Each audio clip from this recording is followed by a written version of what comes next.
They told Ethan not to ask about room 13. That should have been enough. He arrived at the Halcyon Hotel during the off-season, looking for quiet. The kind of quiet you only chase when you're trying to outrun something louder. A messy breakup, maybe. Or a nervous breakdown. Ethan wasn't sure which applied to him anymore.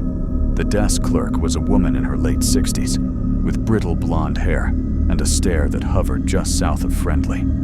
She handed him the brass key to room 12, warned him that breakfast ended at 10, and never once broke eye contact.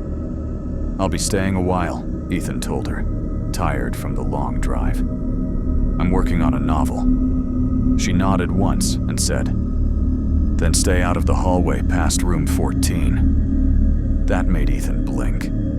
"You mean room 15? Her lips tightened. "No, sir. I mean what I said. There's no room 13.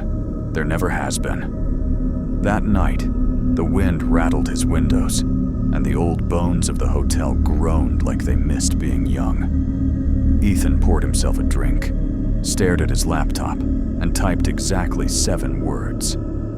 There's something wrong with this place. Then he deleted it and shut the laptop. He went to bed early. At 2:03 a.m., he woke up with a whisper in his ear that didn't belong to him. The voice was dry. Female. "You're in the wrong room." The next morning, Ethan asked the housekeeper about room 13. She dropped her mop. "No such room," she mumbled, eyes darting like prey. "There's 12, then 14. Room 13 doesn't exist. Don't ask again." He walked the hallway that night just to see, just to prove something to himself. But the numbers confirmed it. 12, 14, 15, 16. No room 13. But the wall between 12 and 14 felt too wide, like something was hiding in the space between. That night, he heard scratching from the other side of his wall. It wasn't mice, it was writing. He could hear it, slow, deliberate, like fingernails dragging words into plaster. He pressed his ear to the wall. Nothing. Then he whispered, "Hello?" And something whispered back, "Let me out." By day 4, Ethan's dreams weren't dreams anymore. He saw a woman, skin like wet paper, lips stitched shut, eyes wide and knowing. She stood in a hallway bathed in flickering yellow light, pointing to a door marked 13. Her mouth didn't move, but her voice burned inside his skull. "They locked me in here, and then they forgot me."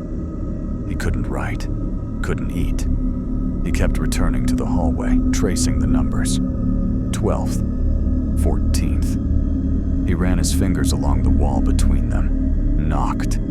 It sounded hollow. He asked the front desk about blueprints. They laughed at him, until he offered money. What he saw chilled him. Room 13 had existed. It had a door, a window, a record of a fire in 1979.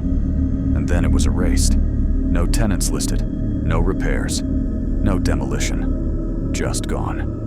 But a fire that burned without killing. A room that vanished without warning. Someone had gone to a lot of trouble to hide that space. On the 6th night, Ethan brought a hammer. He waited until after midnight. The hallway was silent, still, the carpet soft under his feet. Room 12, room 14, and between them, a wall that didn't belong. He tapped, hollow. He swung the hammer. The drywall crunched open like a scab. Behind it, a door, dusty, cracked, marked with a rusted number, 13. His breath caught in his throat. He should have stopped, should have turned back, should have listened. But the whisper returned. "Come in." The knob was cold. It turned easy. Inside was a room perfectly preserved in rot, peeling wallpaper, a metal bed frame curled like scorched wire, and on the floor, claw marks. Not scratches, not dents, desperate human claw marks. They circled the room, and in the corner, a figure sat, head low, hair matted, silent, waiting. "Hello?" Ethan said, Voice barely a whisper. The figure twitched, then rose, and she looked up. Her lips were still sewn shut, but her eyes were his. Ethan screamed, or tried to, but the door slammed behind him, locked. The light flickered. She stepped forward, and for the first time he heard her true voice. Not in his ear, but in his bones. "You found me. Now I can leave." He backed away. "What do you mean?"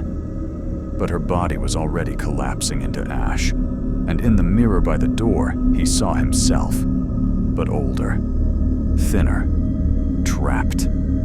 His reflection reached out, fingers pressed to glass from the inside. The mirror cracked. They checked room 12 the next morning. Empty, dusty, as if no one had stayed there in years. The front desk removed Ethan's name from the registry. They always do. And if a guest ever asks about room 13, they smile the same tired smile and say, "Room 13 doesn't exist." But sometimes, late at night, if you walk the hall between 12 and 14, you might feel a draft, hear a whisper, see a shape behind the wall, and if you're very unlucky, you might hear your own voice asking to be let out, asking to be let out.